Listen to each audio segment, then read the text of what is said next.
5 minutos para las 9 de la mañana y a esta hora revisamos información internacional. Isel Guerra está con nosotros. ¿Cómo estás, Isel? Buenos días. ¿Cómo estás, Seba? Muy buenos días. Vamos a comenzar esta revisión internacional con la mirada puesta en Afganistán y un sismo magnitud 6.13 que se registraba en horas de la madrugada, eso de la 1 de la mañana. Exactamente, sí, al menos 20 personas fallecidas, Seba, debido a este movimiento telúrico que ocurría en el norte de la nación asiática, cerca de Mazar Sharif, que es de hecho una de las ciudades más grandes que tiene el país, con unas 500.000 personas aproximadamente.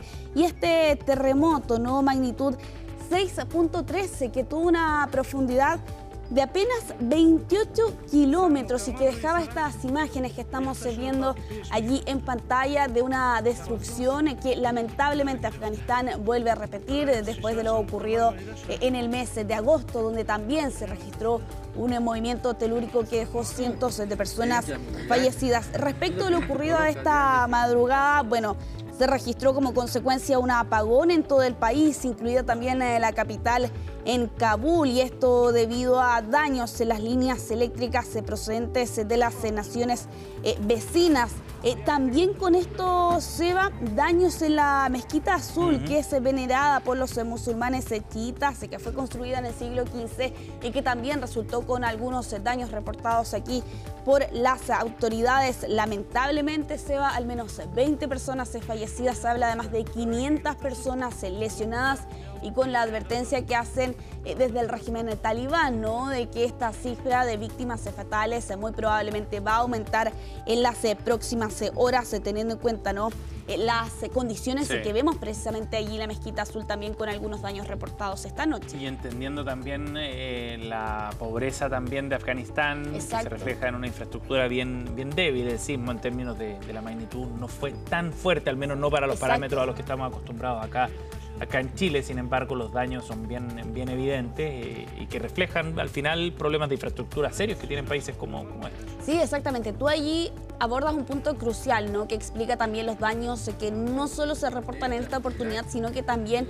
en ocasiones anteriores, ¿no?, donde precisamente se han registrado movimientos telúricos en esta nación, con una infraestructura y una economía, por lo demás, una crisis económica que arrastra por lo demás Afganistán, particularmente con el regreso de los talibanes al poder, ¿no?, hace un par de años atrás, y también eso responde, ¿no?, a una infraestructura en construcciones débiles que no pueden hacer frente precisamente a que Afganistán es propenso a los sismos por su ubicación. Hay varias fallas geológicas que están presentes en esta zona, placas tectónicas de India, también la placa euroasiática, y claro, pese a esa situación geográfica, de todas formas, este país no está preparado, evidentemente, para hacer frente a estos movimientos telúricos, y eso se ve reflejado por lo demás en lo ocurrido durante esta jornada. También se suma lo que ocurría en el mes de agosto. Más de 1.100 personas fallecieron hace solo algunas semanas atrás, también por otro movimiento telúrico que ocurría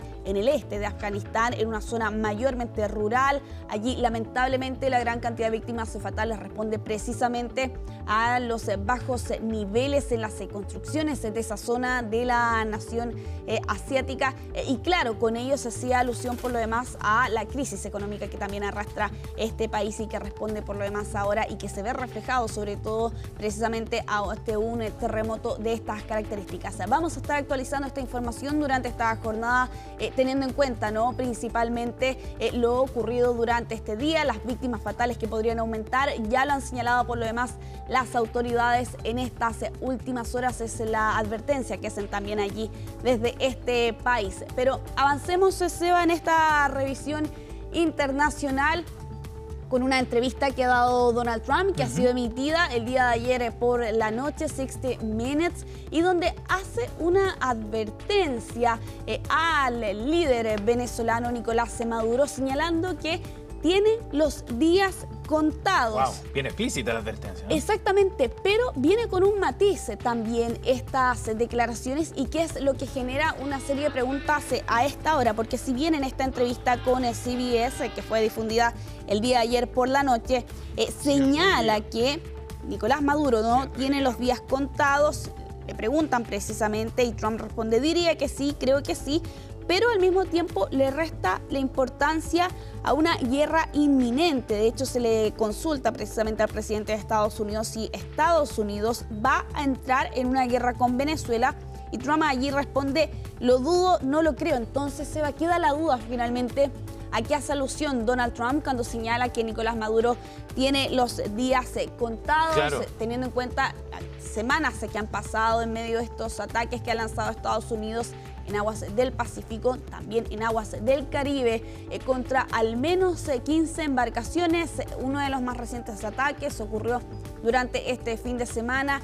Se habla de una cifra de 65 personas fallecidas a raíz precisamente de todos estos hechos que han ocurrido en estas últimas semanas, Seba, pero con la gran duda que queda hasta este momento. La administración norteamericana no ha presentado pruebas fehacientes que den cuenta de que efectivamente estas embarcaciones respondían a algún tipo de maniobra del narcotráfico, más allá, claro, de las declaraciones que hacen desde la Casa Blanca. Y eso ha levantado cuestionamientos, ¿no?, a la forma en la que Estados Unidos ha operado ahí en la zona.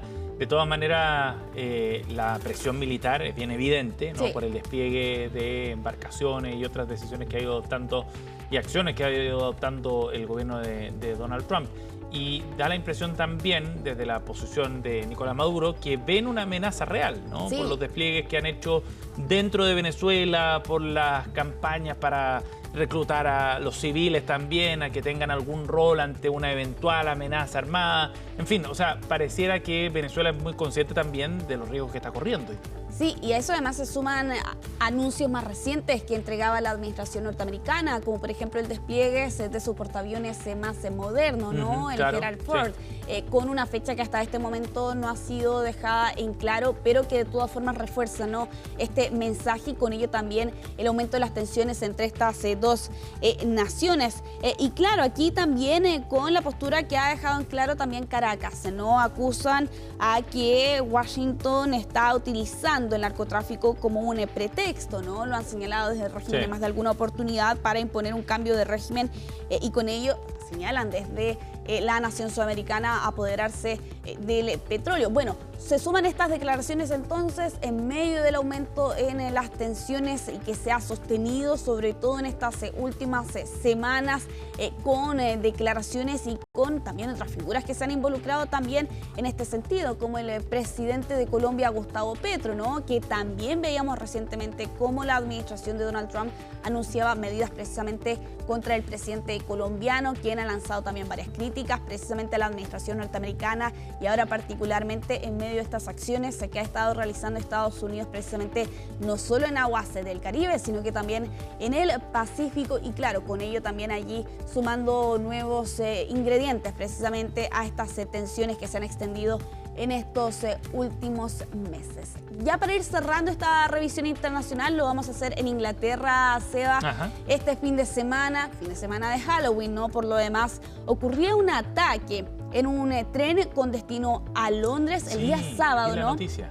Dejaba 10 personas heridas. De hecho, una de ellas todavía está en estado grave. Las autoridades reconocen que esta persona, y cito textual, está luchando por su vida. No se reportan víctimas fatales, pero de todas formas ha generado bastante preocupación en la nación europea precisamente esta situación que ocurría el pasado día sábado con un hombre que atacó con cuchillo al menos 10 personas en este tren rápido que se dirigía a la capital de Inglaterra el día sábado por la noche. Y precisamente en estas últimas horas la actualización que llega desde esta nación es que ya se han presentado los cargos por este hecho contra un hombre que ha sido identificado como Anthony Williams, de 32 años, residente de Peterborough, y contra quien se han presentado por lo demás estas acusaciones de intento de asesinato por este hecho que ocurría el sábado a eso de las 7:42 hora local en el norte